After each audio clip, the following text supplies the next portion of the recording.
During the 18 months that a community works in the Horizons program, they really have the opportunity to learn much more deeply about the issue of poverty in their community, to develop leaders in the community who are committed to making a difference, to bring the community together to set a vision for itself, and then to take specific actions to implement that vision. Each community, as they move through visioning in action, is given a grant of $10,000 from the Northwest Area Foundation to implement their projects.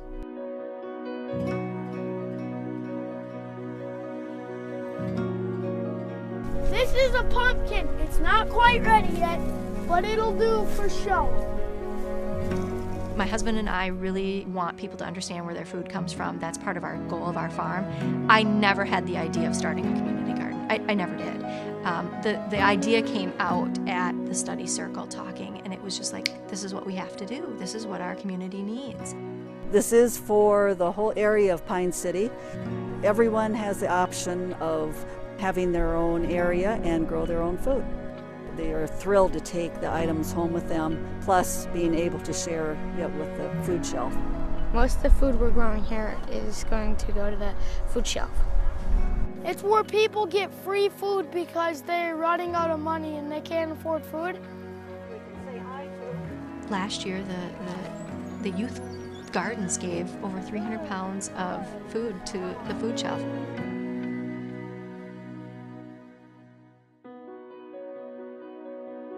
We worked on raising money for the playground equipment. When I first heard that we had to raise X amount of dollars in 10 days, I think it was, and I was just rolling my eyes and like, yeah, right, in Hoffman, we're not going to see it. And we so surpassed that mark. I was in awe that a community could come together on one common goal like that. I don't think we failed on anything we've tried with Horizons. I think each of our little tasks that we've started have blossomed, and I think we've succeeded in everything we've started. When we got to the study circle large meeting, our ESL families, who many of them didn't speak English or speak it well, stood before a crowd of 100 people and shared their concerns. Never has that happened on an equal playing field, that the voices of the City Council and the Mayor are equal to the voices of the students in our family literacy class. When they decided to vote for our bus shelter, we were so happy. Finally, like Hispanic people, we're gonna say something about that community. Now, many people will look at a bus shelter and say, well, how does that eradicate poverty? How does a community garden eradicate poverty? These are first steps. And as you do that, trust builds between people who have never met each other before, really, and pride happens. And then that pride and that trust work together to allow them to take on more difficult challenges. Challenges where the conversation's harder. Challenges that are not as easily solved, that might take 2, 3, 4 years to work out. Homelessness looks really different in the rural area as compared to the urban area. The main face of homelessness in Pine City, which even I myself have been in this situation, is families living with other family members or friends because they've lost their home. At the dinner, we got together and voted on what the top priorities they thought would be of Pine City, and homelessness was one of them.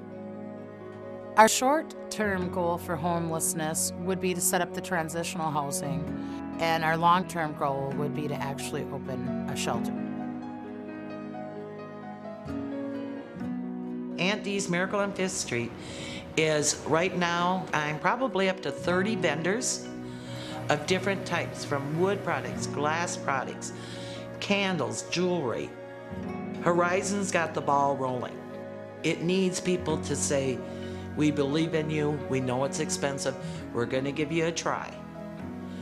And by doing that, it almost makes a person work harder, knowing that there's other people depending on them. Yeah. That's sad. I did notice more and more strollers coming down to the farmers market on the off nights. People have gotten to know one another who didn't prior to the program. Connections have been made, partnerships have been formed. People are rolling up their sleeves and getting to work that otherwise hadn't been engaged in the civic process. The hole is there. I asked Matt if we could have holes in the tops of them so that students weren't gonna be like, oh, well, this is a trash can. You know, they'll see the hole and they'll see the green and they'll realize that it's for recycling. So often in communities, it's the usual suspects who seem to do everything. The beauty of Horizons is it's the unusual suspects who are doing this work. It's someone who lives in a trailer park who has never thought to speak in front of a room, let alone be a leader on a project action team. It's a group of Latino kids in St. James. That we're always late for everything, that we have 30 kids. Like, those are the stereotypes that I think about, or that I've been told that that's what a Latino is, but I really think that it's up to us to really break that stereotype. And I think that I was a leader before Horizons started, but I feel like Horizons gave me that jump to actually fulfill my potential. It gave me that voice and those leadership skills that, you know, I didn't know I had until Horizons came along. We all know that poverty takes much more than 18 months to eradicate in a community, to reduce even in a community.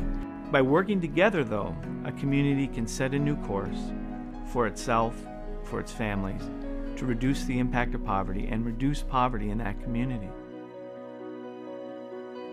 We're working together. We have the same type of goals. We're there to work together to make life better, no matter who we are.